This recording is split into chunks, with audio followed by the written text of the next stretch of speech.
Hey, ladies, welcome to The Power of the Ask, the podcast where we ditch the waiting and embrace the asking for what we truly deserve.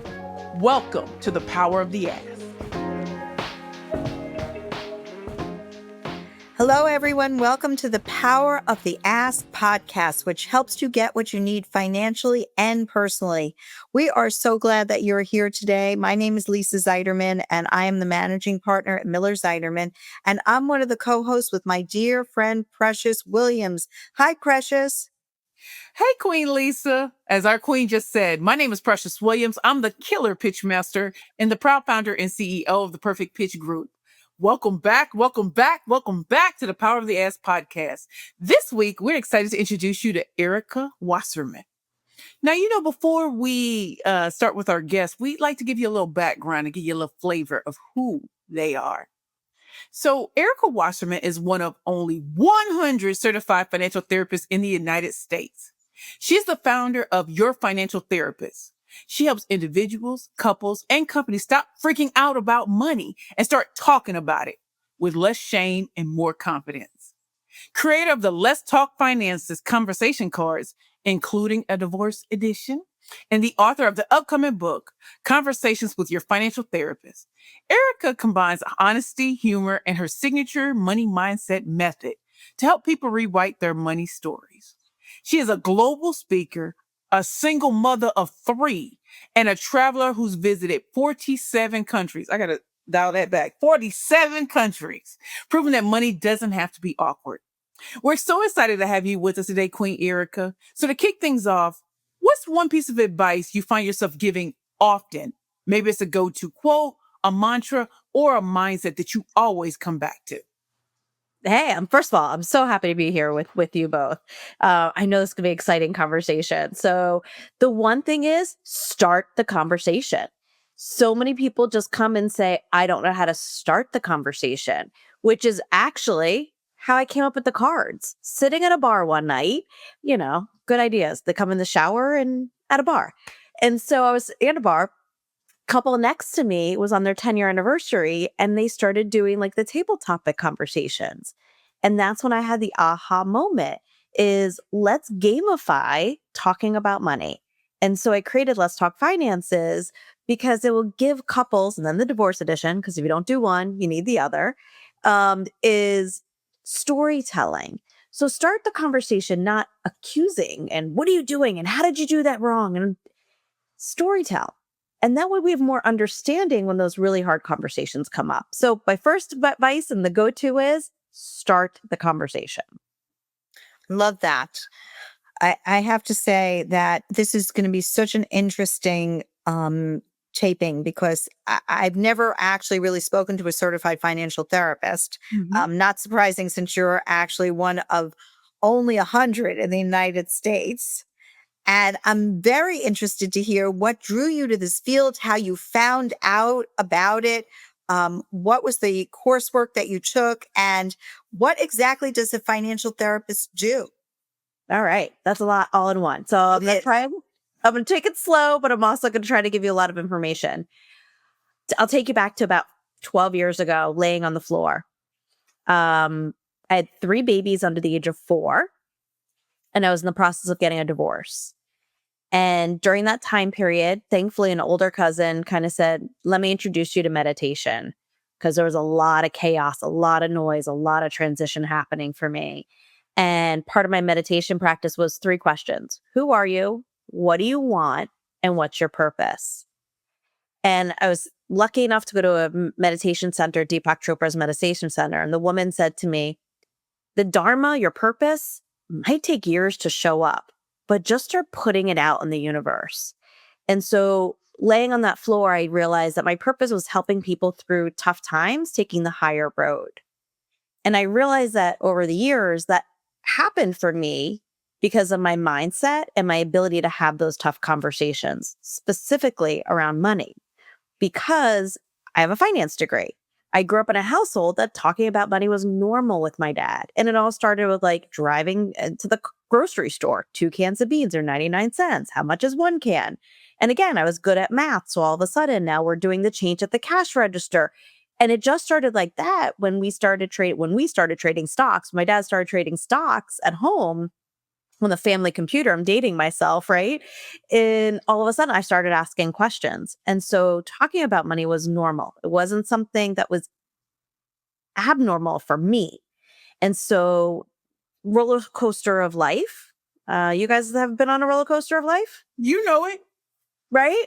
I know it. So my roller coaster was, graduated, went to work for IBM in consulting, met the boy who became the boyfriend. We moved into an apartment in New York City. We got married. We bought the first house. Then we got to live in Asia. So we did 2 years in Japan. My first daughter was born there, right? We're going up, up, up this ride. Like everything keeps getting better and better. And then moved to China, came home, popped 2 more kids out, 3 kids under the age of 4, divorced, and left corporate America. So whoosh,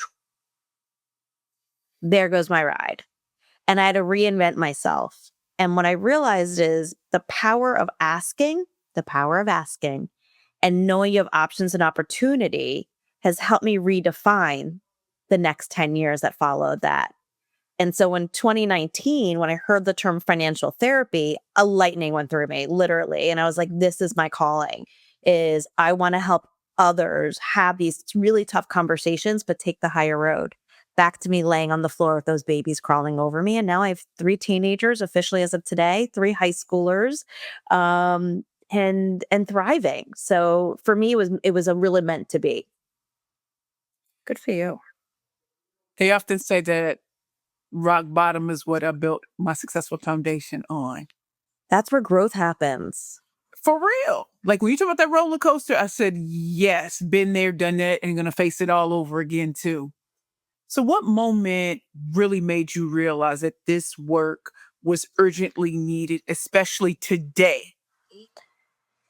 Because I was watching others around me struggle, and they were struggling because they didn't ask. We're back to the word ask. I promise I didn't tee this up because of the podcast name, but we're told not to talk about money. Mm-hmm. So what was happening is, again, between my 35 and 45 years, right? Friends were getting divorced, losing parents, changing jobs, getting married, and they were afraid to talk about money. Because we get a relationship with money based on 3 major things. You guys want to guess which ones? Let's hear it. Family, childhood. Yeah. Background, right? That's one. What else? Social media? Religion and culture. I mean, social media, I feel like, is a culture right now, but think about... At least you're giving me half point. I'll give you a half point on that one. And how about the third one? Where are we going?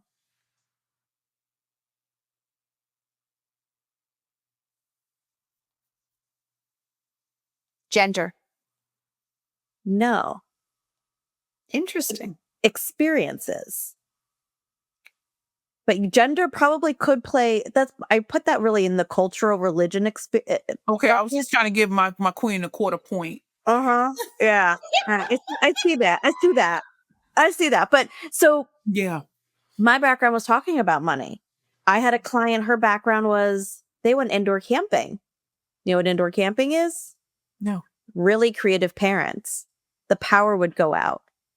And so they dubbed it, when they couldn't pay the electric bill, indoor camping. Wow. That was her background. It wasn't until, I see your face, Precious. It wasn't until she was older, she didn't realize the rest of the street wasn't indoor camping. Now you add in religion and culture where women, we haven't been able to, I could not live my life, my car loan, my mortgage, my business 50 years ago. It's only been 50 years that a woman can be open up a credit line. So confidence with money. Now add in culture of responsibility for people. A lot of my first generation clients struggle with this. That would be me. Your parents don't have 401ks, probably. It wasn't talked about what retirement resort they were going to, right? No. It was you are your parents' retirement plan. And then we're going to add in experiences. And I just was working with a girl who just graduated college, and she called me up and she said, I have some graduation money. I want to put it in the stock market. but my dad gave me $100 in high school and I put it in Bumble when it IPO'd and now it's worth $4, right? So I'm horrible at the market. That's it. From one trade, you're going to all of a sudden say you're bad in the stock market. You picked a Bumble. You picked a dating app for your stock. Like, how much research do you really do before going into it? Let's rephrase all of this and go at it again. So our mindset's really important around money. And we get it, like I said, background, cultural, and experiences. And then we don't talk about it. So what happens? We repeat a lot of the same cycles. The messagings that we're telling ourselves are negative because we don't have those growth opportunities. And that's what I do when I work with clients and I go into companies, is really help people find growth to lead to better health and wealth, because they're connected. Mm-hmm. Fascinating. Really, really fascinating. Ladies, are you ready to take control of your future? Do you dream of financial stability, freedom, and a life that truly deserves you? For over 20 years, Savvy Ladies has empowered women from all walks of life to make smart financial choices, achieve our goals, and build a brighter future. We built Savvy Ladies as a community of women supporting women. We offer free financial educational programs, a trusted helpline, and guidance and advice from America's top financial professionals. You can access the financial helpline at savvyladies.org or where you get your apps under Savvy Ladies. Savvy Ladies equips you with the knowledge, confidence, and support you need to thrive. So don't wait. Join Savvy Ladies today and start building your financial confidence and well-being now.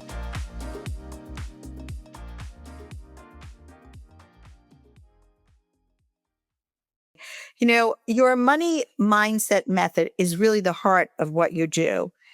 Can you walk us through, Erika, exactly what that looks like in action, whether it's in the boardroom, whether it's to do with a breakup, a divorce? What does that look like? So I crafted this when I was writing the book because I really wanted to make sure that I had a framework for anybody to use in any situation, like you said, from the boardroom to the breakup room. And it uses the word money because that's what we're talking about. So I'm going to go through the 5 steps. The first one is M, make it comfortable. What do I mean by this? Not when you're running out the door, late for work, then all of a sudden try and have a conversation. That's not going to be productive. Yeah. If it's too cold, if you haven't eaten, right? So time and tone are really important. So if you're going to have that money conversation, make it comfortable. M. O, one at a time. This is not the time to start throwing in, well, we gave your mom $300 back in 2021 and she never repaid us. No, that is not the time for this. Pick one question that you're going to work on. And maybe you put a list together and the person you're having these conversations with put a list together, because that will get you to N, which is nurture, share goals. What is on both of your lists is the one thing you want to focus on? And why is that important to both of you? So now we're at N. E, evaluate practical solutions. This is where we're going to start brainstorming with yourself, with the community, right? With Savvy Ladies, with resources that are out there. I have a board of directors that I call. It's a group of friends that everybody has a different skill set that I call on. So this is your brainstorming. And then Y has have compassion. Say yes to compassion. Because again, like the college girl at 23, by saying, throwing out your whole relationship with money in the stock market is not being compassionate to yourself. I made a mistake when I was 18, right? And I'm working on it. And we all need to have compassion with ourselves and with others. So that's a framework, no matter where you are, you can use.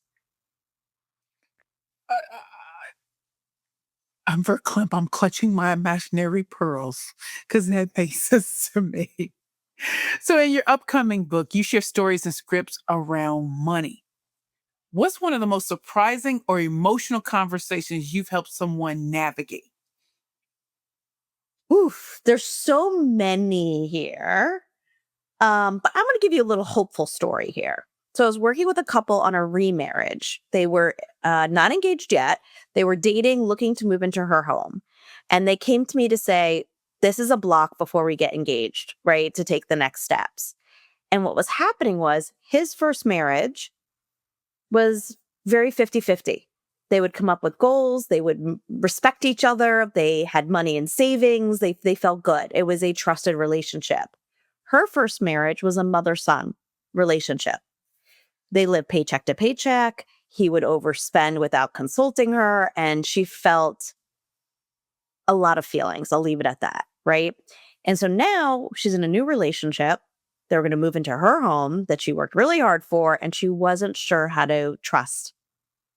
And so we had to work through, how do you build a new relationship with somebody new when you have financial trauma?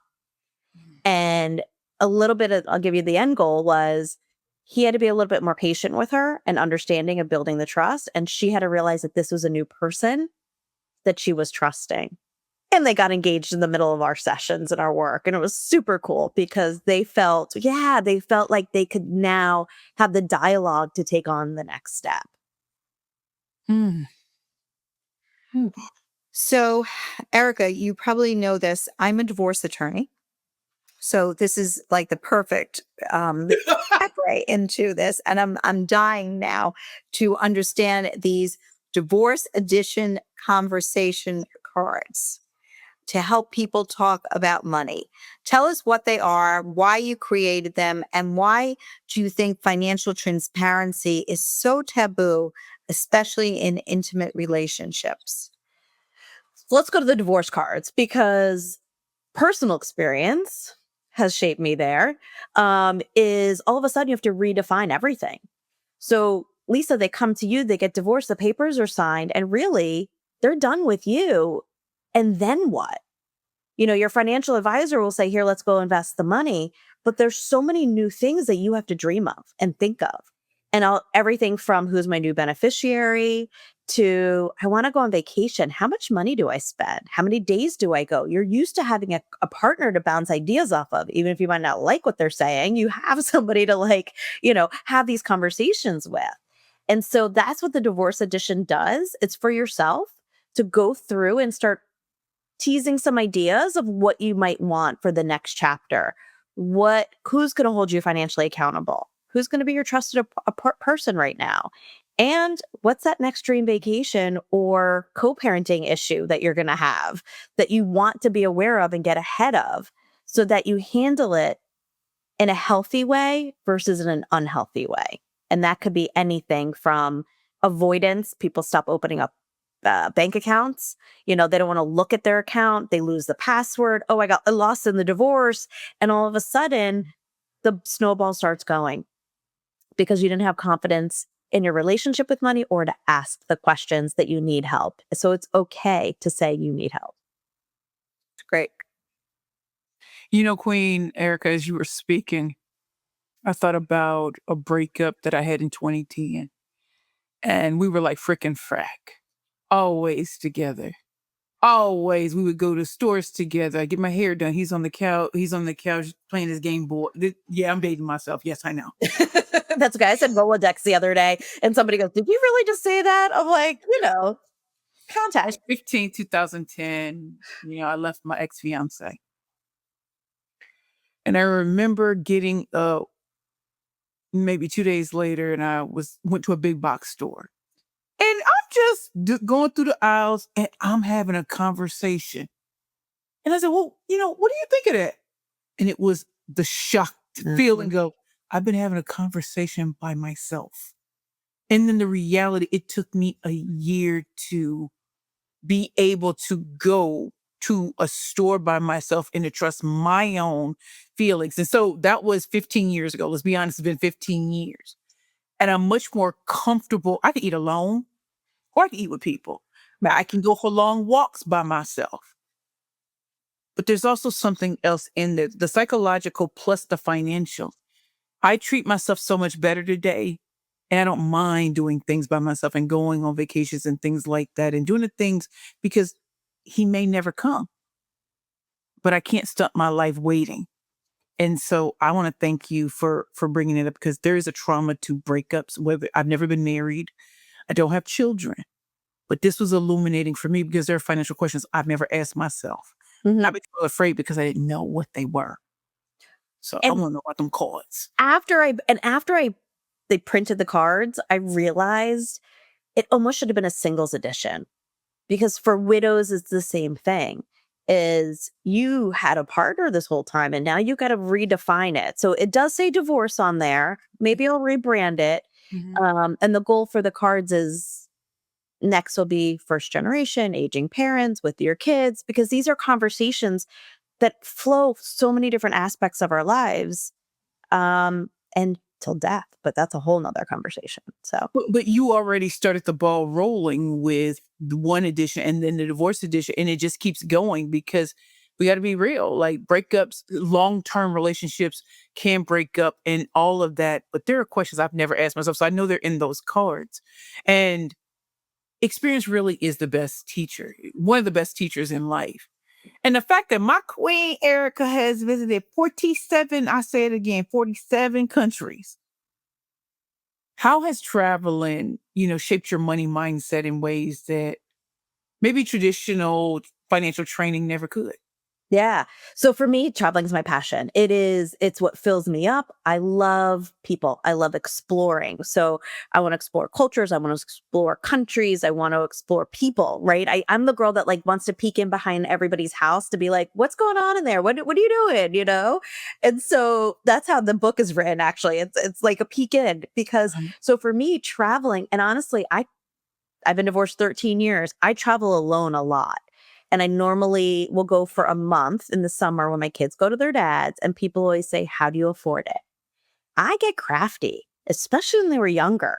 I would rent out my house. I would do house swaps. I would stay at hostels. Yes, even at my age, you know what I mean? Like I would use my points for the airlines. I made friends all over the world now. I have couches that I could stay on. And I use those connections because for me, that's what fills me up. And so you don't need millions of dollars in the bank to explore this world. And if it's important to you. So for me, I don't need a Michelin dinner. I would rather a plane ticket. I'll fly economy buckled up like this because I can then use extra money for the adventures that I want to go on, or the extra bottle of wine when I meet somebody interesting. And so you can say yes to a lot of things in life. And I do a workshop called Build Your Yes Plan. But that means saying no to some other things. Yep. And there are things that don't add value to you. And so saying yes for me to travel is what builds my joy in life. I'm trying to travel with Queen Lisa and Queen Erika. Come on. Come along. The more the merrier. I invite everybody. And you're surprised when people actually show up. Exactly. So, Erika, we ask a particular question at the end of every episode of The Power of the Ask. And here's the question. Why is the power of the ask crucial to women, especially financially? Like, this is a no-brainer. I mean, if we don't have the power in our voice to ask about money and to have these conversations, to sit at the table, we're doing ourselves a disservice. That's in your career. That's with your parents. That's with your partner. That's with your kids, and it's hard. And I'll give you a quick story before we wrap up. So during COVID, I thought I can run, right? Where everybody's, doing something outside. I hate running. It is not my thing. I'm never going to run a marathon. I know I'm never supposed to say never, fixed mindset. Guess what? I'm never going to run a marathon. But so I got to the end of the street and my head's down. I'm like lugging, like, oh, this is awful. How am I going to even turn the corner? And I look up and there is a gazelle. This woman in her matching outfit, her little visor, her headphones in, and the ponytail that swished as she went, right? And I was like, oh, damn you, right? Like just this gazelle. And then I had an aha moment. I was how much people feel about having conversations about finances. I could make it around the corner. I had the tools, right? My legs could go. My mindset was like, this is hard. Your head's down. Don't do it. I was the gazelle when we have money conversations because I've been doing it, right? And so when we talk about why it's crucial to do it, to have these conversations, is you've got to just start and think about it as a hobby. You're thinking about running. You're going to have a twisted ankle. It's going to rain. You're going to make a wrong turn. But guess what?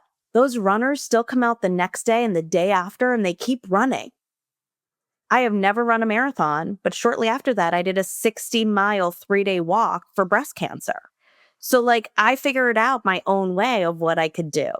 And so that's what I invite you all to do, is figure out what is challenging for you with your relationship for money and start today.